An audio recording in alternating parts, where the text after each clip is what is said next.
Флакон с лекарством дрожал в моих натруженных руках, когда медсестра торопливо вводила иглу в худенькую ручонку Гришки, а мальчонка хрипел так, что казалось, сейчас задохнется. Термометр показывал 39,7, лицо горело, губы посинели, и я, Гаврил Макарович Громов, дальнобойщик с 30-летним стажем, видавший на своем веку всякое, впервые за много лет почувствовал настоящий, леденящий душу страх. Баба Паша рядом беззвучно молилась, перебирая невидимые четки. И я понял, если этот пацан не выкарабкается, я себе этого никогда не прощу. Но давайте с самого начала, друзья. Потому что история эта началась не в больничной палате районной больницы под Чебоксарами, а холодной октябрьской ночью на полузаброшенной заправке, когда я еще думал, что одиночество — это мой удел. Моя судьба, от которой никуда не деться. Меня зовут Гаврил Макарович Громов, но все, кто меня знает от Москвы до Владивостока, от Мурманска до Ростова, кличут просто Гаврилычем. 52 года мне стукнуло в марте, из них 30 за баранкой. Сначала на отцовском ЗИЛе еще мальчишкой учился, потом на МАЗах советских гонял, а последние 15 лет на КАМАЗе. Тот самый КАМАЗ, синий с белой полосой по борту, который отец мне оставил перед смертью. «Береги, Гаврюша», — сказал он тогда, лежа в больнице. «Это не просто железо. Это твой дом, твоя жизнь, твоя судьба». И был прав, царствие ему небесное. Дальнобойщик — это не профессия, братцы, это образ жизни. Это когда дом твой — кабина 5 на 2 метра, когда семья твоя — такие же мужики на стоянках, когда жена твоя — дорога, изменчивая и непредсказуемая. Я женат не был никогда. Пробовал пару раз в молодости. Но как братьев-сестер не было, так что я один остался. Один со своим КАМАЗом, с дорогой и с той особенной тишиной, которая накрывает по ночам на стоянках, когда мотор заглушен, когда вокруг темнота и только звезды над головой напоминают, что ты еще жив, еще дышишь, еще что-то значишь в этом огромном мире. Знаете, что самое страшное для дальнобойщика? Не гололед на трассе, не пьяный встречный фуровоз, не отказавшие тормоза на спуске. Самое страшное — это тишина в кабине. Когда радио выключено, когда говорить не с кем, когда только собственные мысли грызут, как мыши, провода. Вот тогда и понимаешь, что одиночество — это не романтика странника, а тяжелый груз, который с каждым годом все труднее тащить. Та ночь была холодная, градусов 5, не больше. Середина октября 2024 года, небо чистое, звездное, но ветер такой, что пронизывает насквозь. Я стоял на заправке под Чебоксарами, на трассе М7 «Волга», километров 20, не доезжая до города. Заправка старая, из 90-х еще, когда их строили на скорую руку, 2 ржавых столба с навесом, 1 колонка для дизеля, крохотный магазинчик с придорожной едой и туалет, от которого лучше держаться подальше. Народу никого, только один сонный заправщик в будке и бродячий пес, облезлый, худой, который крутился возле помойки в надежде на объедки. Кошелек мой был пуст настолько, что даже мышь бы в нем с голоду померла. В кармане штанов 230 рублей мелочью, и все. На карте 0,0. Дизель в баке на самой красной черте, лампочка аварийная мигает. До Казани, где меня ждал груз, еще километров 350, а я тут застрял, как рак на мели. Дело было так. Должен я был вести партию автозапчастей. А тут звонок. Заказчик отказывается. Нашел транспортную компанию, которая везет дешевле. 20 000 им достаточно, говорит. Большие конторы нас, частников, душат. У них парк машин, у них договора с поставщиками топлива, у них цены ниже. А мы что? Мы выживаем как можем. Так что стою я там, на этой заправке, и думаю, что дальше делать. Дизеля на 200 рублей не хватит даже до Чебоксар. В мотеле ночевать денег нет. Остается только спать в кабине, как обычно. Привычное дело, за 30 лет я в кабине провел больше ночей, чем в любой квартире. Купил в магазинчике кофе растворимый, в стаканчике 45 рублей. И то жалко было отдавать. Кофе паршивый, как машинное масло на вкус, но горячий, и это главное. Сел на ступеньку кабины, закурил, дешевая прима тоже экономия, и стал смотреть в темноту. Огни заправки тускло светили, мотыльки вокруг лампы кружились. Ветер шумел в голых ветках придорожных деревьев. Думал о жизни, как обычно в такие моменты. Вспомнил отца, как он учил меня водить, как показывал, где какая кнопка, как объяснял, что главное в дороге не спешка, а расчет. Гаврюша, говорил он, дальнобойщик должен думать на 3 хода вперед, как в шахматах. Видишь впереди фуру, готовься к обгону заранее. Видишь лужу, снижай скорость, не знаешь, какая там глубина. Дорога ошибок не прощает. Мудрый был мужик, царствие ему небесное. Вспомнил мать, как она пироги пекла, когда я домой приезжал. Всегда с капустой, мои любимые. Как чай наливала в большую кружку. Как садилась напротив и расспрашивала, где был, что видел, кого встретил. Она всегда переживала, что я один, что семьи нет, что детей нет. Гаврюша говорила, а кто за тобой ухаживать будет, когда старым станешь? Кто воды подаст? Даже позвонить некому, поговорить по душам. Товарищи дальнобойщики. Они на дороге друзья, на стоянке собутыльники. Но у каждого своя жизнь, свои заботы. Никто не будет слушать твои переживания, когда у самого проблем выше крыши. Допил кофе, бычок затушила подошву сапога. Собрался было заходить в кабину, как вдруг приспичило по-маленькому. Обошел КамАЗ сзади, пристроился за прицепом. Извините за подробности, но это реальная жизнь дальнобойщика. Не в каждом туалете рискнешь зайти. И вот тут, когда справлял нужду, краем глаза заметил у мусорных баков какое-то движение. Сначала подумал, пес бродячий роется, но присмотрелся — нет, не пес. Фигура большая и маленькая рядом прижались друг к другу. Под картонками сидят. Застегнулся, подошел ближе, сердце ёкнуло. Женщина пожилая и мальчик лет 7. Совсем малой. Оба дрожат от холода, под картонными коробками укрылись. Какие-то тряпки старые на себя накидали.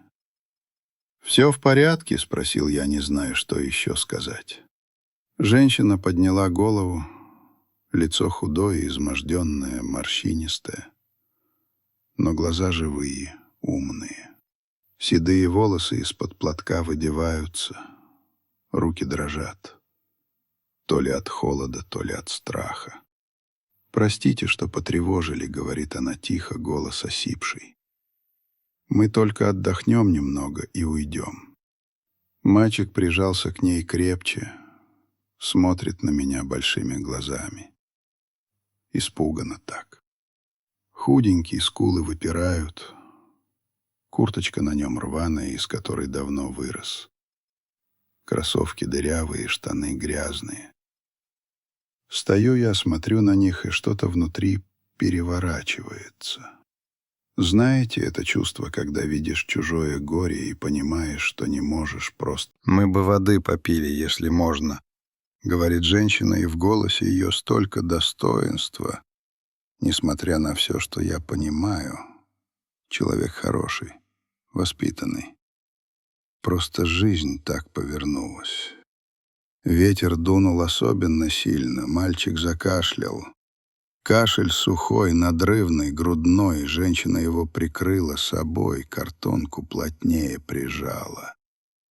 И тут я сделал то, чего сам от себя не ожидал.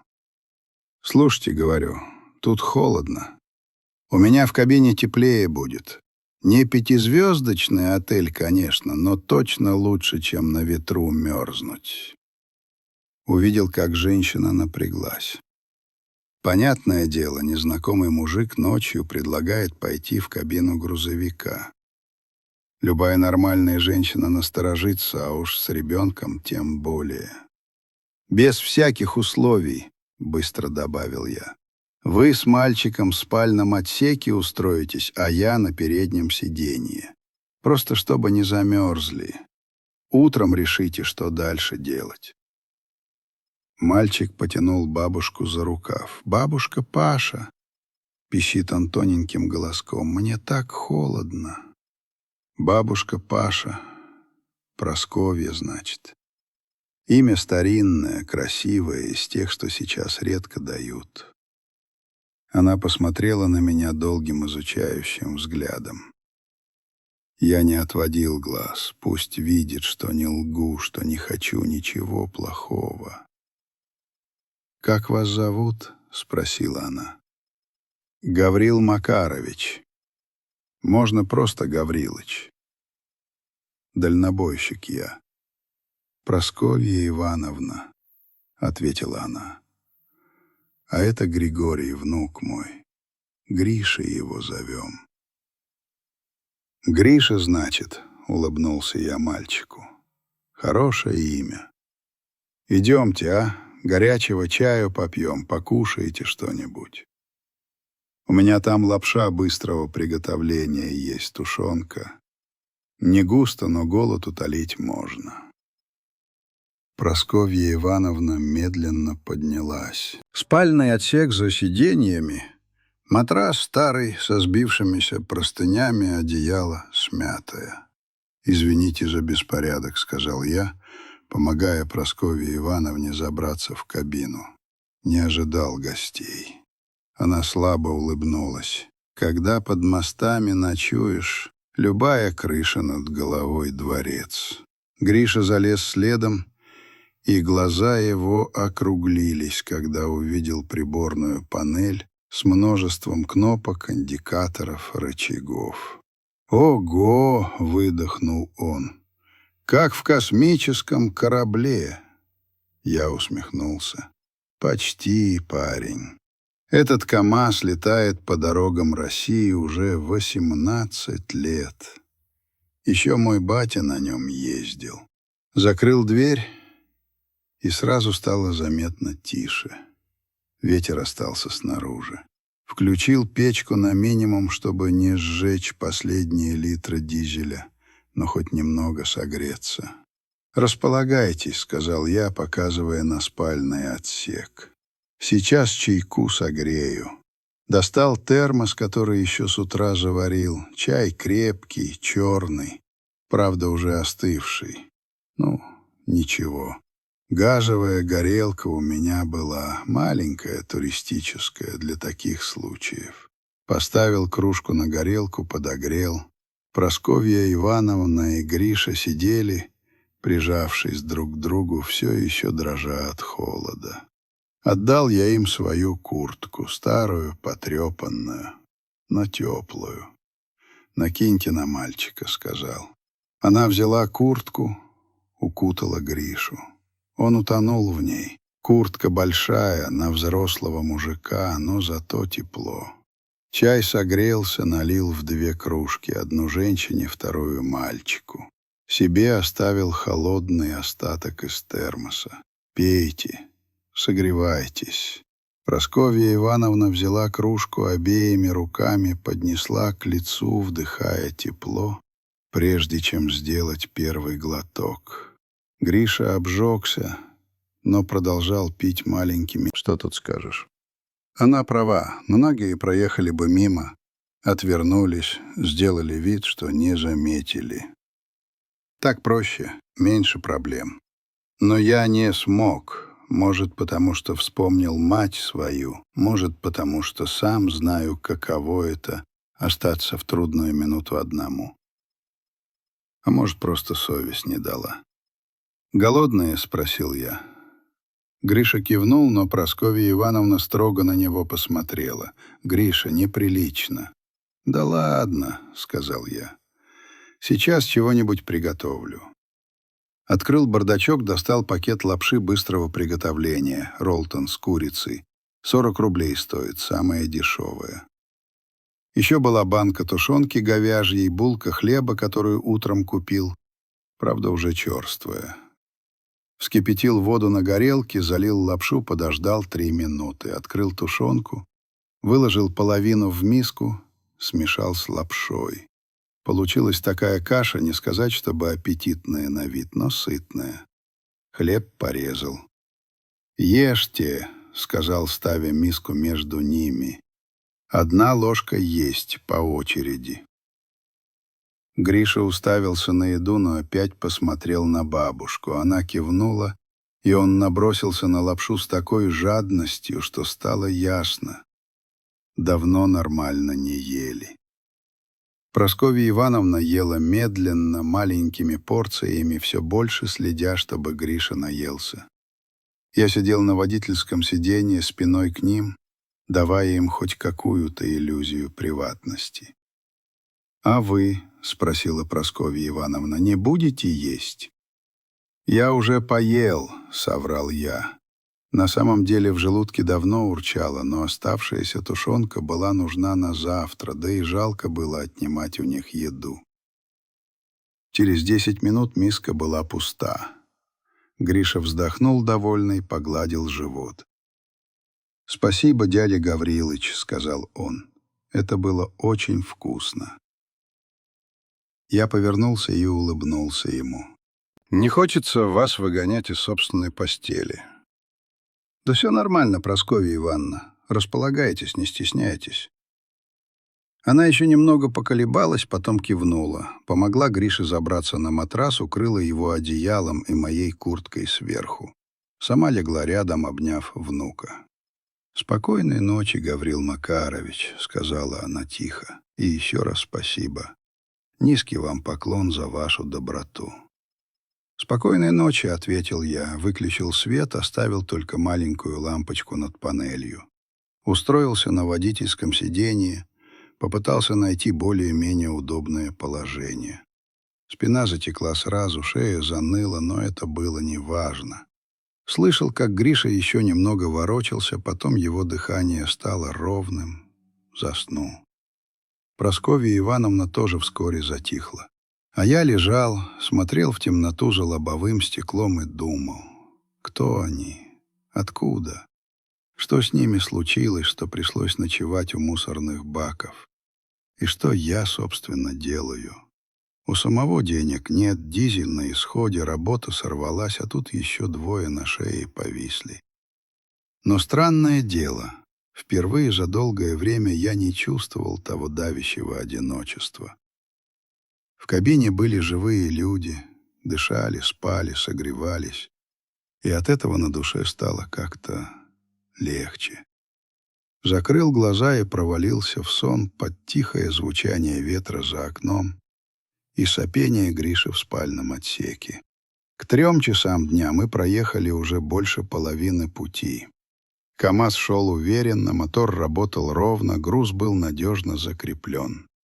Погода наладилась окончательно, небо очистилось, и яркое октябрьское солнце заливало дорогу золотистым светом. Леса по обочинам пылали осенними красками, багряными, желтыми, оранжевыми. Красота неописуемая. Гриша не отрывался от окна, показывая пальцем то на пролетающие мимо деревни, то на других грузовиков, то на птиц в небе. Детский восторг был настолько искренним, что я поймал себя на мысли, когда в последний раз я сам обращал внимание на эту красоту. Сколько лет езжу по этим дорогам и перестал замечать, как прекрасен мир вокруг. «Дядя Гаврилыч», — спросил вдруг Гриша, — «а вы всегда один ездите?» Вопрос застал врасплох. Я молчал несколько секунд, подбирая слова. Чаще всего один, Дриш. Так уж получилось. А вам не скучно? Из глубины кабины послышался тихий голос Прасковьи Ивановны. «Гриш, не задавай личных вопросов». «Да ладно», — отмахнулся я. «Нормальный вопрос. Знаешь, Гриш, сначала привыкаешь, потом даже нравится. Никто не пилит, не командует. Сам себе хозяин. А потом понимаешь, что одиночество — штука тяжелая. Но уже поздно что-то менять». «Почему поздно?» — удивился мальчик. «Вы же не старый совсем. Мой дедушка, когда умирал, был намного старше вас». Детская логика, прямолинейная и безжалостная.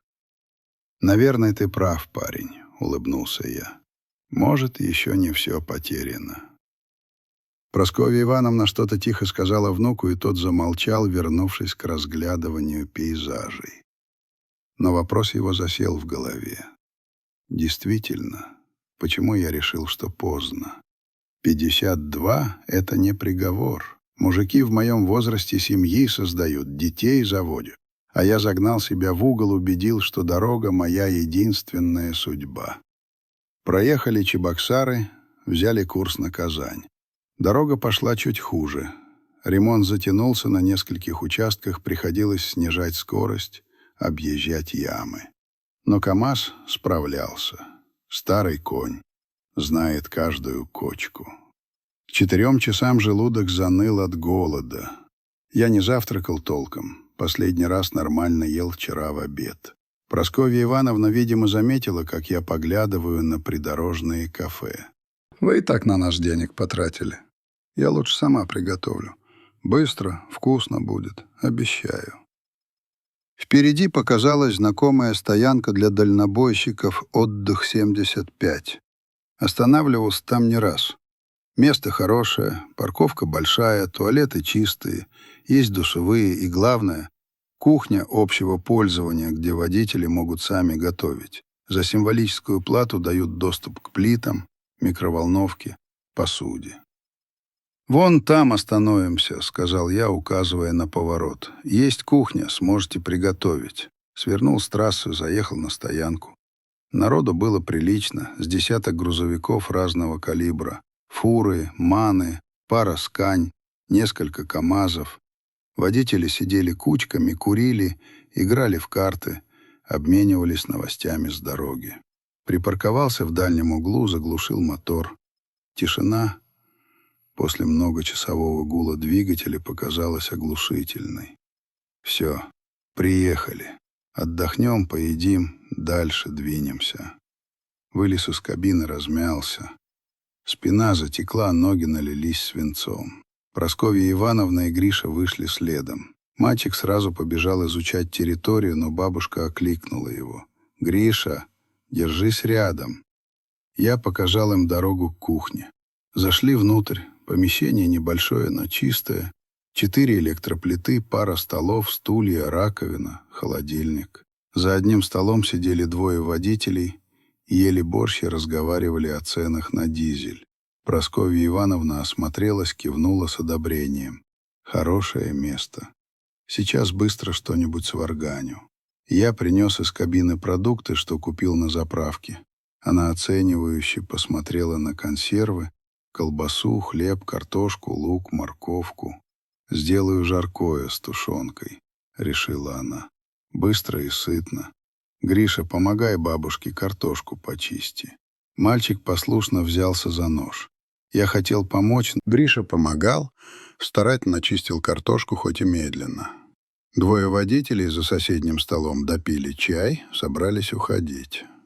Один из них, дядька лет 60 с бородой лопатой, кивнул мне. «Здорово, земляк». «Здорово», — ответил я. «Семьей путешествуешь?» — спросил он, кивая на Прасковью Ивановну и Гришу. Я замешкался, не зная, что ответить, но Прасковья Ивановна опередила. «Подвез нас добрый человек, до Казани везет». Бородатый одобрительно хмыкнул. «Правильно. нужно друг другу помогать. Дорога, она всех уравнивает. Сегодня ты помог, завтра тебе помогут. Они ушли, а я задумался. Семьей путешествуешь. Странное дело, мы знакомы меньше суток, а уже похожи на семью. Прасковья Ивановна готовит, Гриша помогает, я жду обед. Как будто всегда так и было.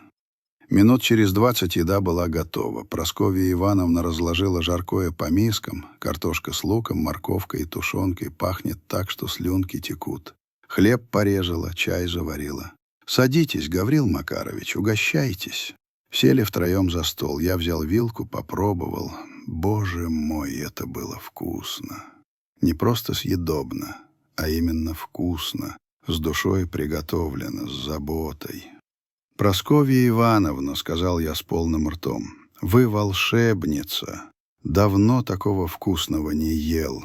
Она смущенно улыбнулась. «Да ладно вам. Обычное жаркое. Из того, что было. Нет, правда. У вас талант».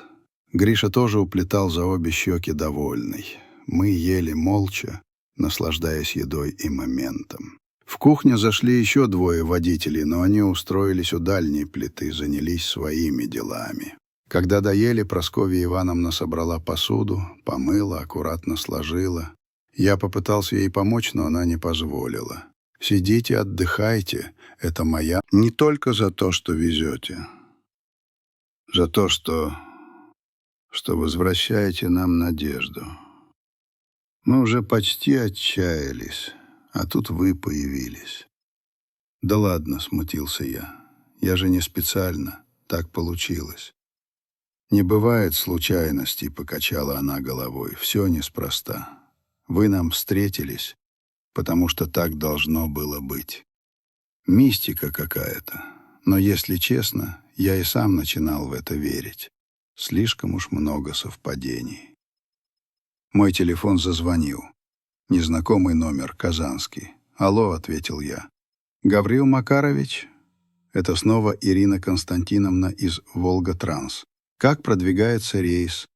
«Все по плану. Сейчас на стоянке под Казанью, еще часа 3 пути». «Отлично. Просто хочу предупредить. Разгрузка будет завтра утром в 8:00. Адрес склада вышлю. После разгрузки получите остаток оплаты». «Понял. Буду вовремя». «Еще один момент. Наш клиент остался очень доволен, что вы так оперативно взялись. Если все пройдет хорошо, мы готовы предложить вам постоянное сотрудничество, регулярные рейсы, стабильная оплата». Сердце ёкнуло. Постоянное сотрудничество — это святое. Это значит не искать работу каждый раз, не переживать, откуда придут деньги. Это было бы замечательно», — выдавил я. «Тогда до завтра. Удачи». Повесила трубку. Я стоял, держа телефон в руке, не веря своему счастью. Вчера я был на дне, без работы, без денег, без надежды.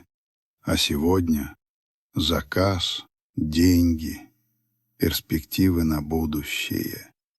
И все это началось с того, что я просто помог 2 людям, которых нашел у мусорных баков. «Хорошие новости?» — спросила Прасковья Ивановна. «Очень хорошие», — кивнул я. «Если завтра все пройдет нормально, у меня будет постоянная работа». Она улыбнулась. «Вот видите, добро возвращает». «Что будет завтра?» «Я довезу их до Казани, они найдут родственницу, я разгружусь, получу деньги и поеду дальше. Наши пути разойдутся. Они уйдут в свою жизнь, я в свою». И снова одиночество, снова пустая кабина, снова тишина. Почему-то эта мысль угнетала. За эти сутки я привык к их присутствию. К голосу Гриши, к заботе Прасковьи Ивановны, к ощущению, что ты кому-то нужен. «Гаврил Макарович». Послышался тихий голос сзади. Прасковья Ивановна не спала. «Да? У меня есть адрес племянницы. В районе Новосавиновский, улица Читаева. Вы сможете нас туда довезти, когда приедем?» Конечно, без проблем. Спасибо. Я не знаю, как нас встретят. Может, она уже переехала, может, откажет.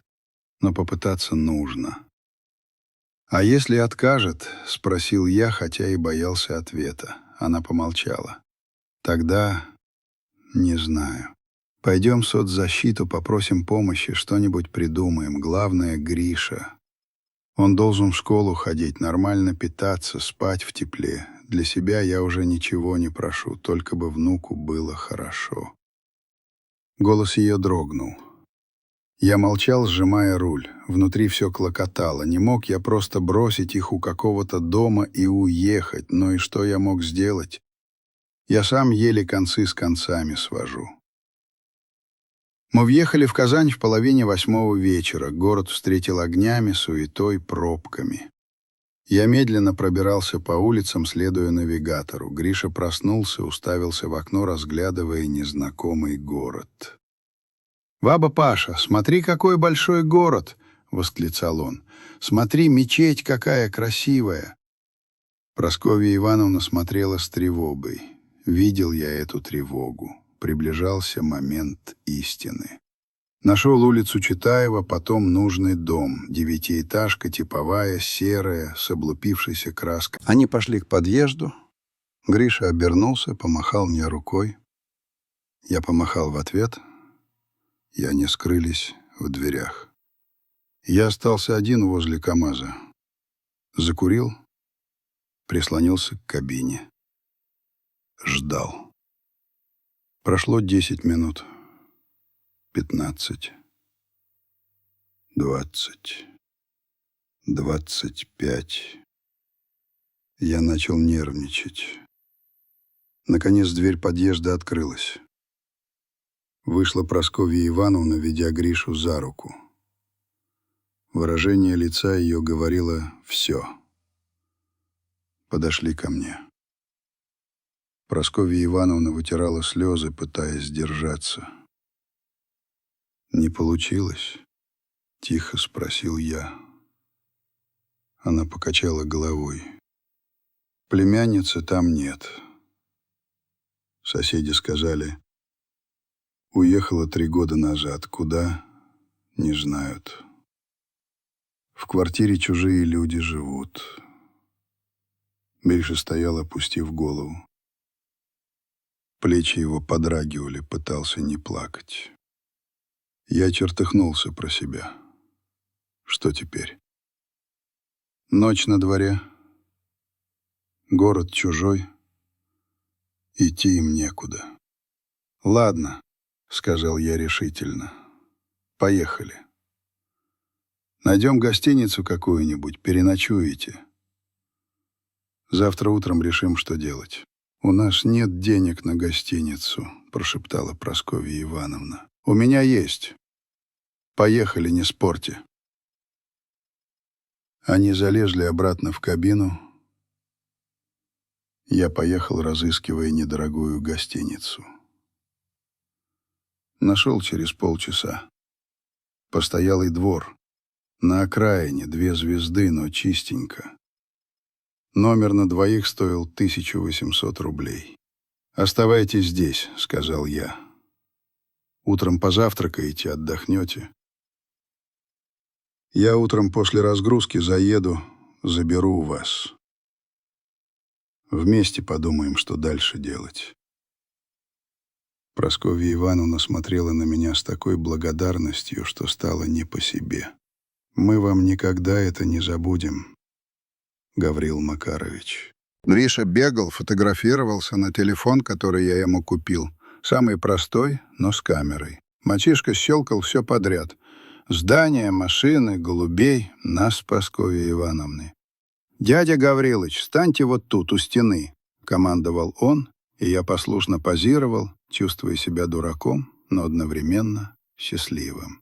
Вечером вернулись в квартиру уставшие, но довольные. Прасковья Ивановна приготовила ужин, пельмени домашние, которые налепила за пару часов, пока мы с Гришей смотрели какой-то мультик по телевизору. На следующее утро я проснулся рано, в 6. Рейс в Самару начинался в 9. Нужно было выезжать. Разбудил осторожно Прасковью Ивановну и Гришу. Они собрались быстро, вещи все уже в пакетах, новая одежда аккуратно сложена. Выехали из Казани в 7:30.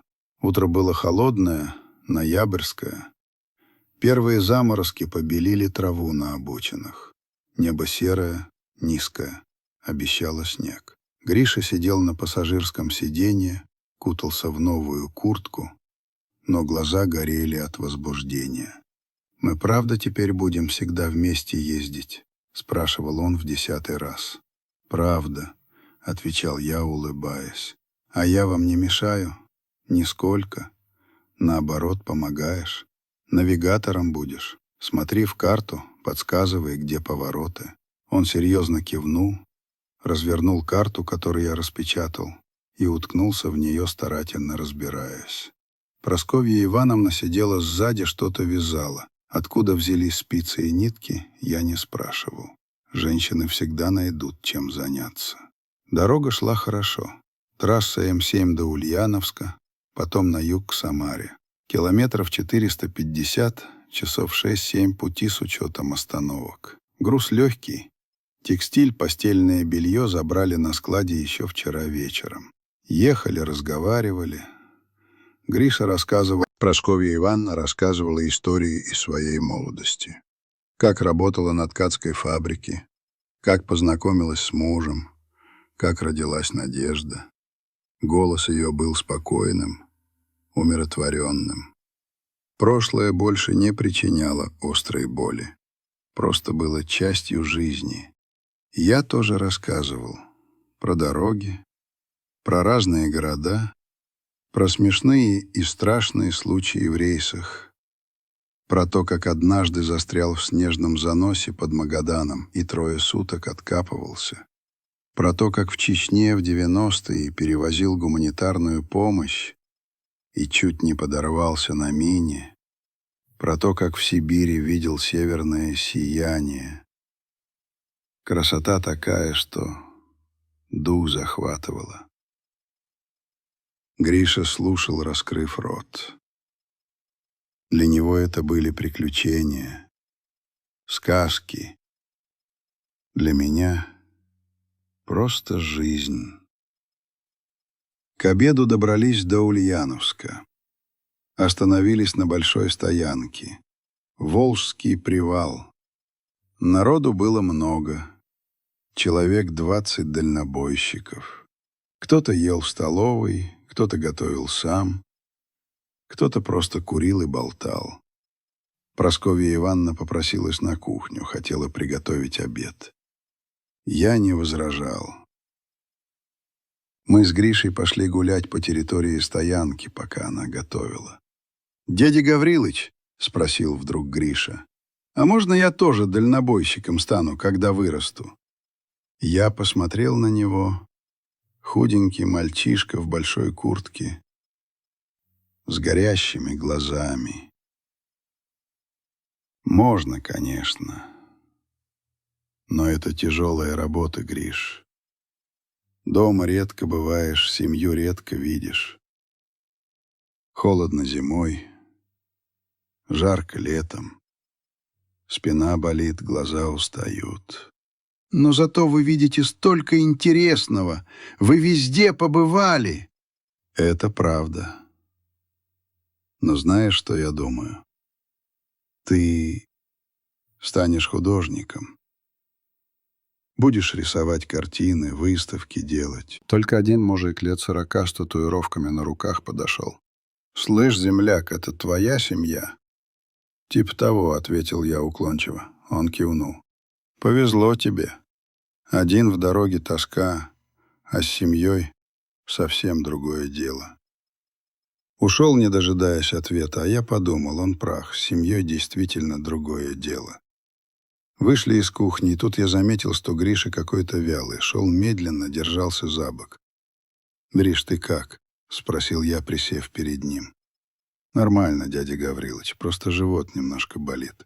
Прасковья Ивановна сразу насторожилась. «Где болит? Покажи».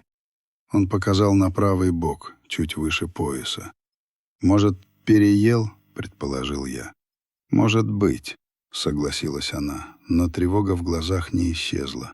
«Гриша, пойдем прилядем в кабине, отдохнешь немного». Мы вернулись к КамАЗу. Гришу уложили в спальном отсеке, укрыли. Он свернулся калачиком, закрыл глаза. Прасковья Ивановна сидела рядом, гладила его по голове. «Может, останемся здесь до вечера?» — предложила она. «Пусть поспит». «Давайте», — согласился я. Прошел час, два. Гриша спал беспокойно, ворочался, иногда стонал тихо. Я начал волноваться. Прасковья Ивановна тоже, лицо у нее осунулось, руки дрожали. К 4 часам Гриша проснулся и сразу начал кашлять. Сухой, лающий кашель. Прасковья Ивановна дала ему воды, но кашель не прекращался.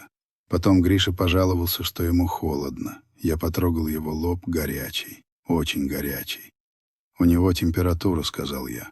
Прасковья Ивановна достала градусник. Откуда у нее градусник, понятия не имею, но он был. Поставили под мышку, подождали 5 минут. 38,5.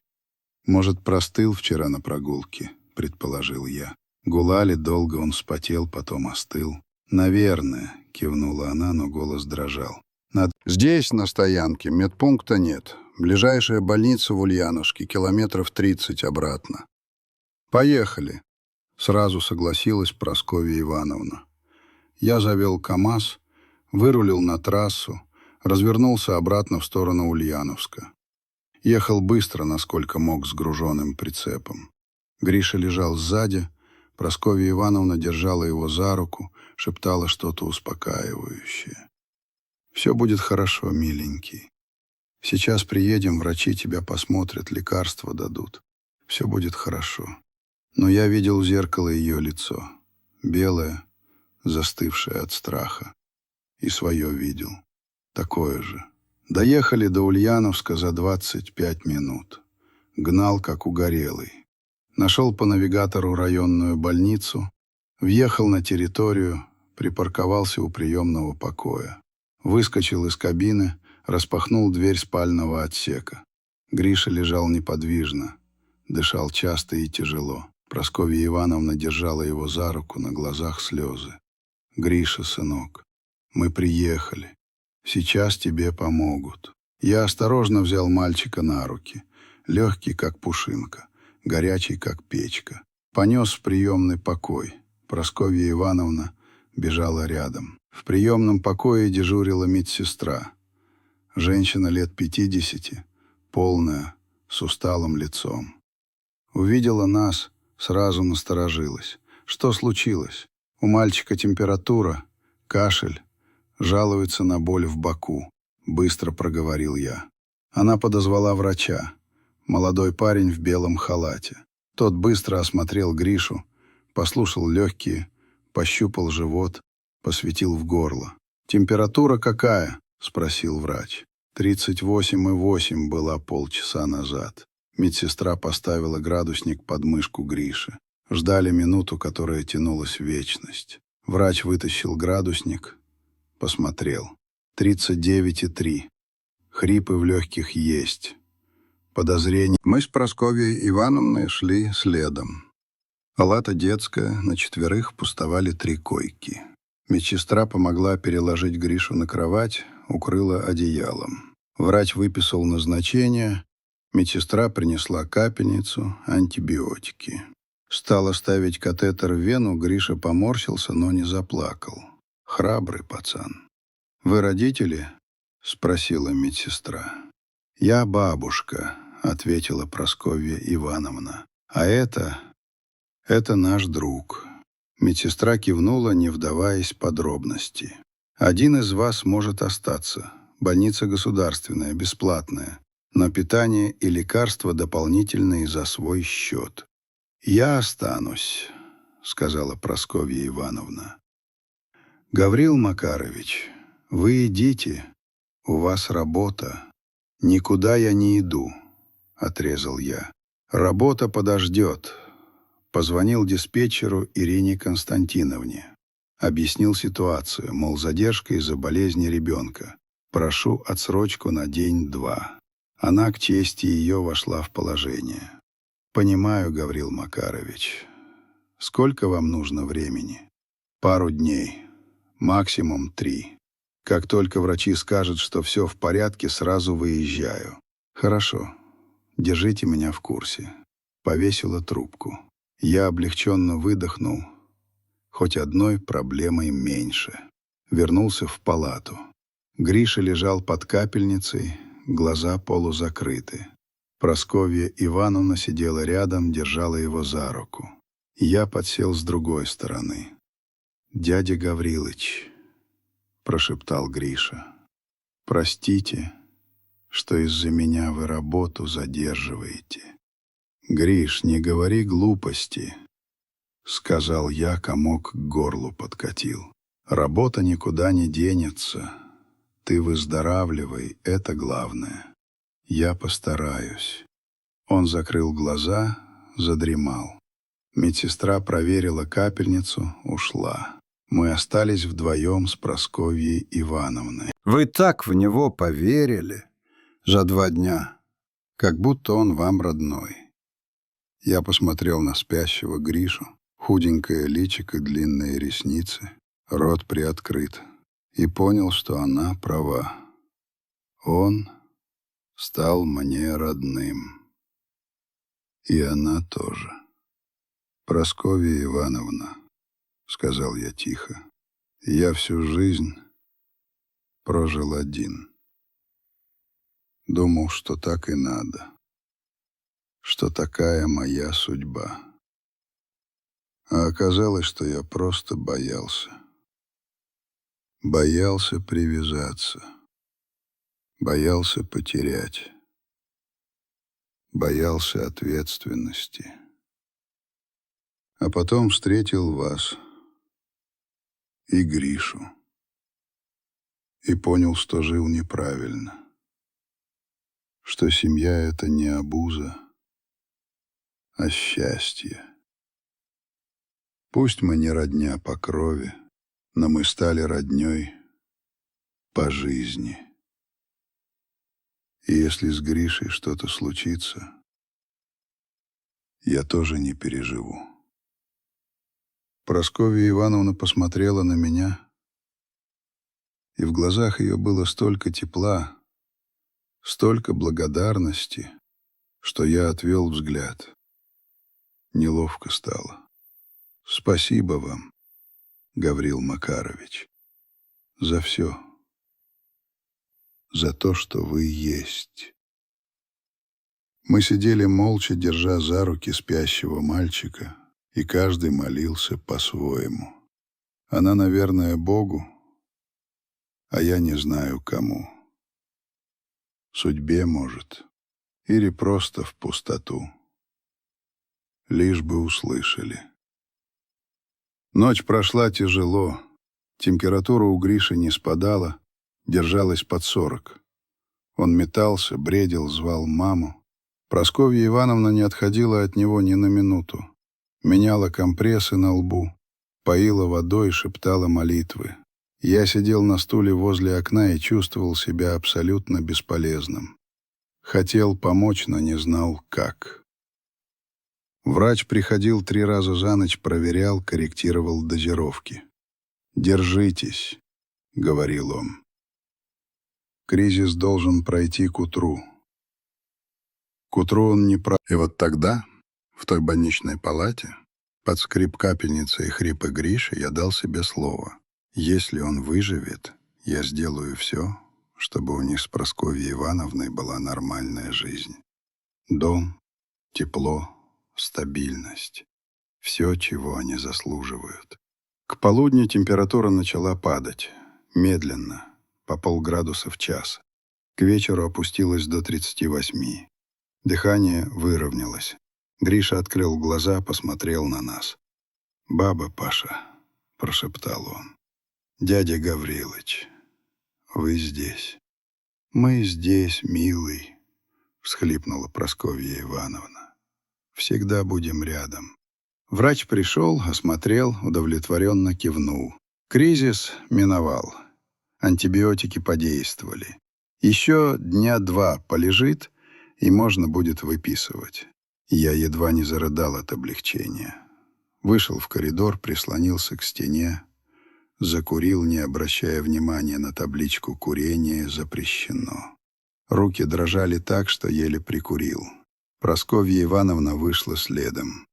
«Гаврил Макарович, он будет жить». «Будет», — кивнул я, и только тогда почувствовал, как слезы текут по лицу. Вытер рукавом, но они не прекращались. Она обняла меня, и я, здоровый мужик 52 лет, разрыдался на плече пожилой женщины, как мальчишка. А потом мы вернулись в палату, сели по обе стороны от кровати Гриши и просто сидели, держась за руки, втроем. Семья. 2 дня Гриша провел в больнице. Температура окончательно нормализовалась, кашель стал мягче, дыхание ровным. Врачи были довольны, пневмония отступила, организм справился с инфекцией благодаря вовремя начатому лечению. Я не отходил далеко, ночевал в КамАЗе на парковке больницы, днем сидел в коридоре или в палате, когда разрешали. Прасковья Ивановна практически не спала. Дежурила у постели внука, отказывалась. Продолжайте давать антибиотики еще 5 дней, следите за температурой. Если что-то не так, сразу к врачу. И никаких переохлаждений, сквозняков. Беречь нужно. Я расплатился за лекарства и дополнительное питание, вышло 1003. Отдал без сожаления.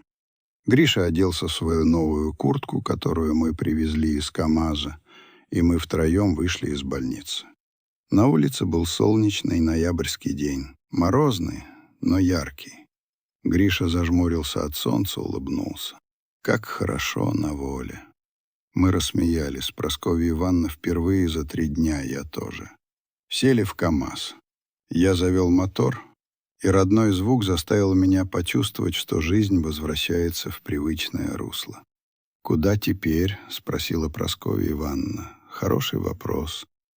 Груз все еще в прицепе, срок доставки давно прошел. Я позвонил Ирине Константиновне, объяснил, что мальчик выздоровел, готов продолжить рейс. «Гаврил Макарович», — сказала она после паузы, — «клиент уже нашел другого перевозчика. Груз им больше не нужен. Вам нужно вернуть товар на склад в Казань». Сердце ёкнуло. «Значит, денег за рейс не будет, а я уже потратил почти все на одежду, на жилье, на больницу». «Я понимаю», — сказал я, стараясь, чтобы голос не дрожал. «Верну груз». «Но», — продолжила она, — «мы ценим вашу ответственность. Вы могли бросить груз и исчезнуть, но вы остались на связи. Все объяснили. Поэтому мы готовы оплатить вам обратный рейс до Казани 10 000 рублей. И если вы согласны, у нас есть новый заказ Казань-Москва через неделю. 35 000. Я выдохнул с облегчением. Согласен, спасибо за понимание. Это вы спасибо. Таких ответственных водителей мало. До связи. Повесила трубку. И я повернулся к Прасковье Ивановне и Грише. Едем обратно в Казань. Там разгрузимся, неделю отдохнем. Куда я без вас теперь? Гриша просиял. Прасковья Ивановна закрыла лицо руками и тихо заплакала, но это были слезы счастья. Мы выехали из Ульяновска обратно в Казань. Дорога заняла весь день. Ехали не спеша, останавливаясь каждый час, чтобы Гриша мог подышать свежим воздухом, размяться. Прасковья Ивановна готовила легкую еду на стоянках, супы, каши. Кормила внука, следила, чтобы он тепло одевался. А я вел КамАЗ и думал о будущем. Неделя в Казани. Что мы будем делать? Снова снимать квартиру? На какие деньги? У меня осталось 5 000 от первого рейса. 10 получу за возврат груза. 15 000 на неделю на троих. Можно прожить, но впритык. Вечером въехали в Казань. Привез груз на склад, сдал документы, получил 10 000 наличными. Прораб выдал из кассы без задержек. «Спасибо, что вернули», — сказал он. «Многие бы в такой ситуации просто исчезли с товаром. «Я не из таких», — ответил я. Выехали со склада, и тут меня осенило. Идея безумная, но почему бы нет? «Знаете что?» — сказал я. «Хватит денег на гостиницы тратить. Неделя впереди. Давайте обустроим кабину. По-настоящему. Чтобы в ней можно было жить. Семьей». Прасковья Ивановна удивленно посмотрела. «Жить в кабине, но там же тесно. Сейчас тесно. А если переделать? Я давно хотел сделать нормальный спальный отсек, но руки не доходили. Вот сейчас и займемся, неделя у нас есть». Гриша подпрыгнул на сиденье. «Ура! Будем строить дом на колесах». И мы взялись за дело. На следующий день поехали на строительный рынок. Купили фанеру, утеплитель, краску, инструменты, ткань для занавесок, маленькую раскладную полку, светодиодные лампочки на батарейках. Потратил я 8 000, но оно того стоило. Я строил. Прасковья Ивановна шила занавески и подушки из купленной ткани. Гриша помогал, подавал инструменты, красил фанеру. За 3 дня мы полностью переделали спальный отсек. Утеплили стены. Сделали нормальную кровать с ящиками для вещей внизу. Повесили занавески, которые отделяли спальную зону от водительской. Установили маленький столик откидной. Полочки для продуктов и вещей. Провели дополнительное освещение. Даже маленький обогреватель на 12 вольт подключили к аккумулятору. Когда закончили, кабина КамАЗа превратилась в настоящий передвижной дом. Уютный, теплый, обжитой. «Вот это да!» — восхищался Гриша, крутясь внутри. «Теперь тут совсем как в настоящей квартире!» Прасковья Ивановна смотрела со слезами на глазах. «Дом. У нас есть дом». Я обнял ее за плечи. «Дом на колесах. Будем колесить по России всей семьей». Оставшиеся дни мы отдыхали. Гриша окончательно поправился, бегал, играл с детьми других дальнобойщиков, рисовал картинки. Прасковья Ивановна готовила на общей кухне стоянки, стирала, наводила уют в нашем новом доме. А я впервые за много лет чувствовал себя по-настоящему счастливым. В последний день перед рейсом в Москву мы сидели вечером в кабине. Прасковья Ивановна вязала, Гриша рисовал, я читал газету. Обычная семейная сцена. Только вместо квартиры — кабина грузовика. Но какая разница? «Дядя Гаврилыч», — вдруг спросил Гриша, — «а можно я буду называть вас дедушкой?» Я опустил газету, посмотрел на него. Сердце застучало быстрее. Почему дедушкой? Но у меня же дедушка умер давно. А вы теперь как дедушка. Заботитесь о нас. Возите нас. Любите нас. Разве не так? Утром мы выехали в Москву. Груз забрали на том же складе в Казани, стройматериалы. 12 тонн. Дорога дальняя, 1000 километров, 2 дня пути. Но теперь дорога не казалась длинной. Гриша рассказывал истории, показывал свои рисунки, пел песни. Прасковья Ивановна готовила обеды на стоянках, следила за порядком в кабине, заботилась о нас обоих. Я вел КамАЗ и думал, вот оно, то, что я искал всю жизнь. Не в дороге счастье, а в том, с кем ты эту дорогу делишь. В Москву приехали через 2 дня, разгрузились, получил деньги 35 000. Богатство. Ирина Константиновна предложила следующий рейс Москва-Екатеринбург. Я согласился без раздумий. Так началась наша новая жизнь. Жизнь семьи дальнобойщиков. Мы ездили по всей России. От Калининграда до Владивостока, от Мурманска до Сочи. Гриша учился заочно, сдавал экзамены онлайн, но главное, он рисовал. Рисовал дороги, грузовики, стоянки, города, людей. Его альбомы копились, рисунки становились все лучше. Прасковья Ивановна вела наш передвижной дом, готовила, стирала, чинила одежду, заботилась о нас. Я возил грузы, зарабатывал деньги, обеспечивал семью. Через полгода я оформил опекунство над Гришей. Официально, через суд. Прасковья Ивановна дала согласие. Более того, настояла на этом. «Если со мной что-то случится, — сказала она, — Гриша должен остаться с вами.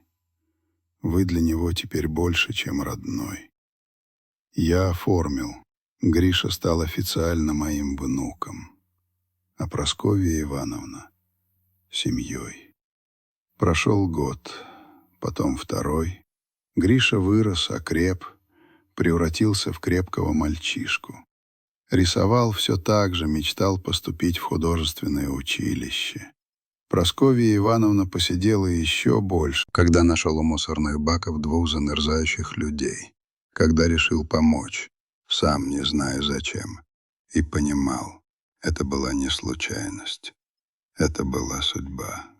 Моя, их, наша общая. Мы должны были встретиться, чтобы спасти друг друга. Они спасли меня от одиночества, я спас их от улицы. И вместе мы стали тем, чем должны были быть — семьей.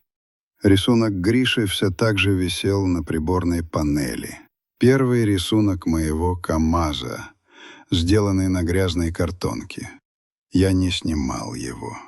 Это было напоминанием о том, как все начиналось, и о том, что доброта всегда возвращается. Дорога продолжалась. Впереди были новые города, новые рейсы, новые встречи. Но теперь я ехал не один. Теперь в кабине моего старого КамАЗа жила семья. Странная, сшитая судьбой из разных лоскутов, но настоящая. Я был счастлив. Прошло 5 лет. Грише исполнилось 12. Он поступил в художественную школу в Казани. Мы остановились там на полгода, сняли квартиру, чтобы он мог учиться. Прасковья Ивановна жила с ним. Я ездил в рейсы, каждые 2 недели возвращался домой. Гриша рос, взрослел, рисовал. Его работы начали замечать. Участвовал в конкурсах, получал призы. Мечтал о художественном институте в Москве. Прасковья Ивановна состарилась, но держалась молодцом. Здоровье подводило иногда, но она не жаловалась. Главное, говорила, что Гриша при деле, что у него будущее есть. А я продолжал водить свой КамАЗ. Но теперь знал, дома меня ждут. И это меняло все. Рисунок Гриши, тот самый, первый, все еще висел на приборной панели. Выцвел, обветшал, края истрепались, но я не снимал его, никогда не сниму. Потому что это не просто рисунок. Это история о том, как одиночество превратилось в семью, как случайная встреча изменила 3 жизни навсегда. Так один поступок доброты вернулся сторицей. «Дорожная семья». Так было написано на борту моего КамАЗа. И это была правда.